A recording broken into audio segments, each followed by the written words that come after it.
po. Ulitin mo yung Actually, nahirapan ako. Grabe, ang gagaling, no?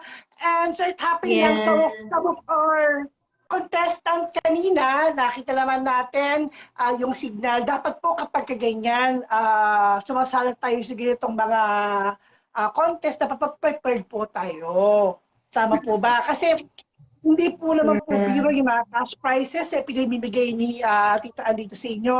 And nakita ko rin naman lahat, nag-effort naman, yung iba humabol pa nga, galing from work, but still, they can cope up with this grand finals day, alright?